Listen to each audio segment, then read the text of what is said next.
Relation का अगला type है सममित संबंध, जिसको इंग्लिश में हम लोग कहते हैं सिमेट्रिक रिलेशन।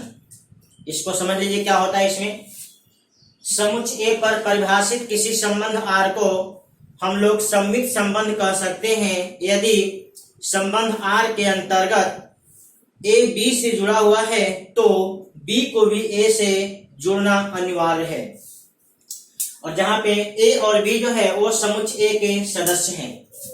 तो ऐसा संबंध जिसमें ए बी से जुड़ा है तो बी को भी ए से जुड़ना चाहिए।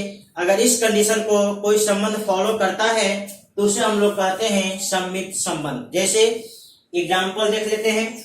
एक सेट है जिस सेट में आपको 1 2 3 सदस्य दिए गए, 3 सदस्य। पहला संबंध लिखा गया 1 2 से जुड़ा है और 2 1 से जुड़ा है, मतलब 1 2 से कनेक्टेड है तो 2 भी 1 से कनेक्टेड है। मतलब इस संबंध में सममित का जो शर्त दिया गया वो सेटिस्फाई हो रहा है, इसलिए यह संबंध सममित है। अगला एग्जांपल देखते हैं। 1 2 से जुटा, 2 1 से जुटा, 2 3 से और 3 2 से। यहां भी जब जब ए बी से जुटा तब तब आपको बी ए से जुटा, मतलब 1 2 से जुड़ा है तो 2 भी 1 से जुड़ा है, 2 3 से जुड़ा है तो 3 भी 2 से जुड़ा है। तो यहां भी आपको सममित संबंध का जो शर्त दिया गया वो लागू हो रहा है। तीसरा संबंध नीचे है। यहाँ पे 1 2 से जुड़ा और 2 1 से जुड़ा, तो यहाँ पे तो संबंध क्लियर है कि ए बी से जुड़ा तो बी ए से जुड़ गया, लेकिन 3 1 से जुड़ा, लेकिन 1 3 से जुड़ा हुआ, इसमें कोई पेयर दिया हुआ नहीं है। मतलब एक जगह पे इसका शर्त लागू हो रहा है और दूसरे जगह पे जाके इसका शर्त गलत हो गया। ओवरऑल इसको हम लोग गलत मानेंगे, क्योंकि किसी का एक गलती मिल जाता है तो उसे हम लोग सही नहीं कहते हैं। अगर कोई आदमी 1000 काम सही करता और 1000वां बार में 1001वां बार में वो गलत करता है तो आदमी सही के कैटेगरी में नहीं आता है। यानी किसी को गलत कहने के लिए एक गलत काफी है। यहाँ भी देखिए, यहाँ पे सही है लेकिन यहाँ पे जाके गलत हो गया। तो किसी संबंध का शर्त अगर कोई संबंध फॉलो कर रहा है तो हमेशा फॉलो करना चाहिए, ऐसा नहीं कि कभी फॉलो करे कभी नहीं करे। यहाँ पे आपको सही दिख रहा है लेकिन यहाँ पे जाके गलत हो गया, इसलिए ओवरऑल इसको हम लोग कहेंगे कि यह सममित संबंध नहीं है। चौथा एग्जांपल, 1 1 से जुटा और 2 2 से जुटा। यहाँ देखिए ए बी और बी ए दोनों यही पेयर आपको डिनोट कर रहा है। ए बी भी यही है और बी ए भी यही है।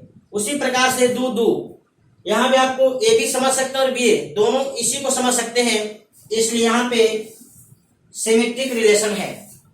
यहाँ आ जाइए, 1 1 से जुटा, पुनः आप कह सकते हो कि 1 1 से जुटा हुआ है। 3 3 से जुटा, आप कह सकते हो कि 3 3 से जुटा हुआ है।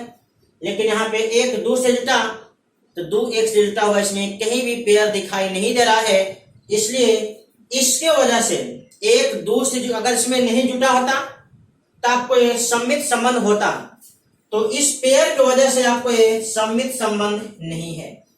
तो सममित संबंध में आपको एक बात को ध्यान देना होगा, वैसा संबंध जिसमें हमेशा ए बी से जुटा है तो बी को भी ए से जुटा होना चाहिए। अगर इस प्रकार का शर्त किसी संबंध में मिलता है तो उस संबंध को हम लोग कहते हैं सममित संबंध यानी सिमेट्रिक रिलेशन। इसको नोट कर लीजिए। फिर आपको संबंध का अगला टाइप हम देखते हैं। अगला आपका रिलेशन है एंटी सिमेट्रिक रिलेशन।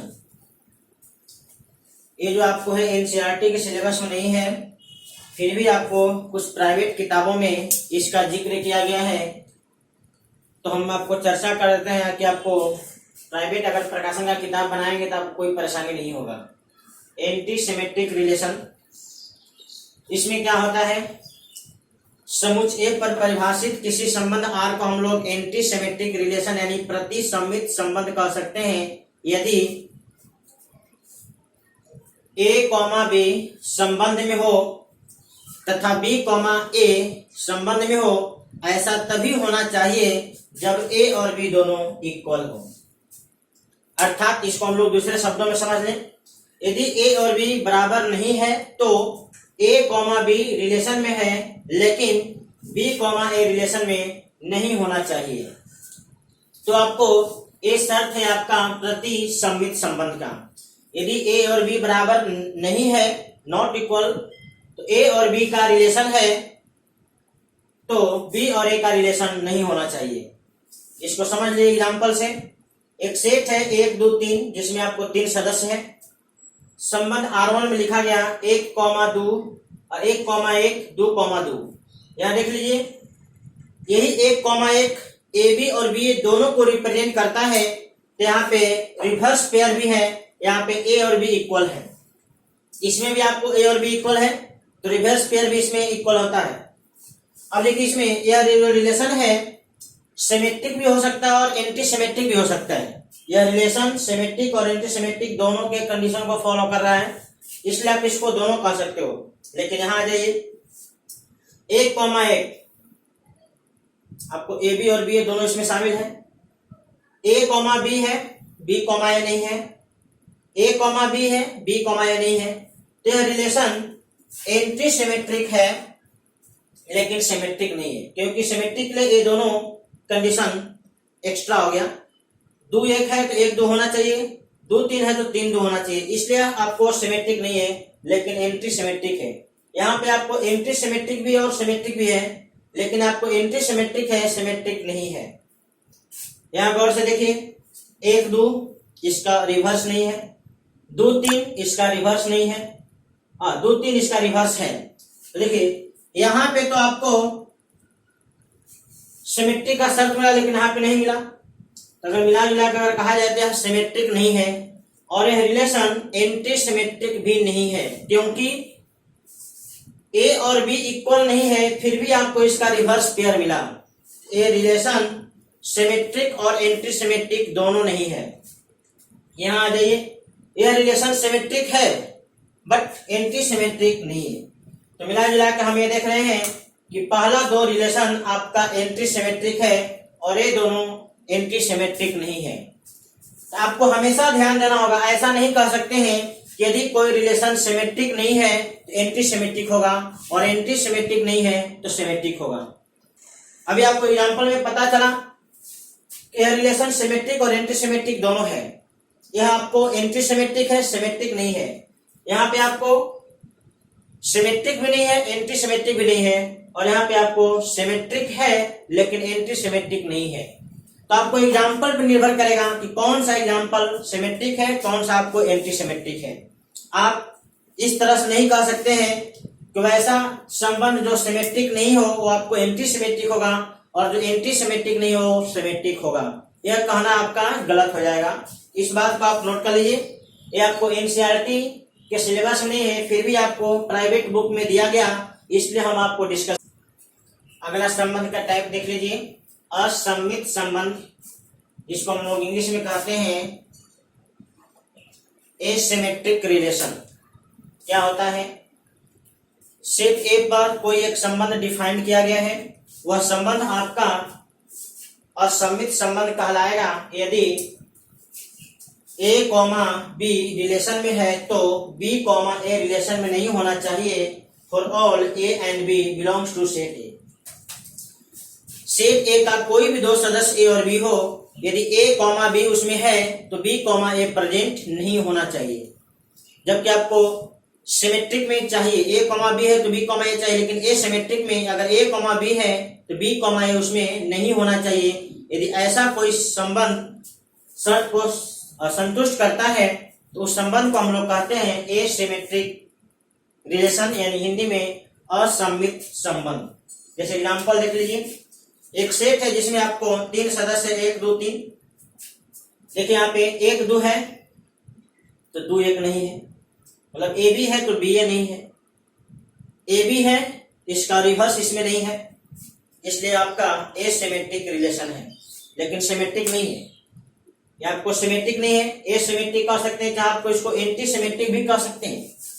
इसको आप एंटी सिमेट्रिक भी कह सकते हैं और एसिमेट्रिक भी कह सकते हैं। नेक्स्ट दूसरा एग्जांपल में 1 2 है, इसका रिवर्स नहीं है। 1 1 है, इसका रिवर्स भी 1 1 है। मतलब यह रिलेशन आपका एंटी सिमेट्रिक हो जाएगा लेकिन एसिमेट्रिक नहीं होगा। क्योंकि एसिमेट्रिक में ए बी है तो बी ए नहीं होना चाहिए। और देखो ए बी और बी ए दोनों यही है, एक ए बी भी है और बी ए भी है, इसलिए ए शर्त आपका सही नहीं हुआ, लेकिन एंटी सिमेट्रिक हो जाएगा। चलिए, तो आपका ये एसिमेट्रिक नहीं है। इसको देखिए, एक एक और दो दो, ए बी और बी ए शामिल है, ए बी और बी ए शामिल है, इसलिए रिलेशन एसिमेट्रिक नहीं है। लेकिन यह रिलेशन सिमेट्रिक भी है और एंटी सिमेट्रिक भी है। यह रिलेशन सिमेट्रिक भी है, एंटी सिमेट्रिक भी है, लेकिन एसिमेट्रिक नहीं है। फिलहाल हम लोग एसिमेट्रिक नहीं है कह दी। यहां आ जाइए, एक दो, इसका उल्टा इसमें प्रोजेक्ट हो गया, इसलिए यह आपका एसिमेट्रिक नहीं है। यह रिलेशन एसिमेट्रिक भी नहीं है, सिमेट्रिक भी नहीं है और एंटी सिमेट्रिक भी नहीं है। इसलिए सिमेट्रिक, एसिमेट्रिक और एंटी सिमेट्रिक इन तीनों रिलेशन को देखने के लिए आपको एग्जाम्पल देख करके ही आप कह सकते हैं कि कौन सा रिलेशन किसके कंडीशन को सेटिस्फाई कर सकता है। बिना एग्जाम्पल देखे आप ये नहीं कह सकते हैं कि कोई रिलेशन सिमेट्रिक नहीं है, एसिमेट्रिक या एंटी सिमेट्रिक हो जाएगा, या कोई एंटी सिमेट्रिक नहीं है, एसिमेट्रिक और सिमेट्रिक हो जाएगा। इस बात को आपको हमेशा ध्यान देना होगा। एक इस पे नोट लिख देते हैं। अब में यदि कोई संबंध असम्मित है तो प्रतिसम्मित संबंध भी होगा। यदि कोई संबंध असम्मित संबंध है तो निश्चित रूप से आपका प्रतिसम्मित संबंध होगा। मतलब यदि कोई रिलेशन एसिमेट्रिक है, एंटी सिमेट्रिक होगा। लेकिन हर प्रतिसम्मित संबंध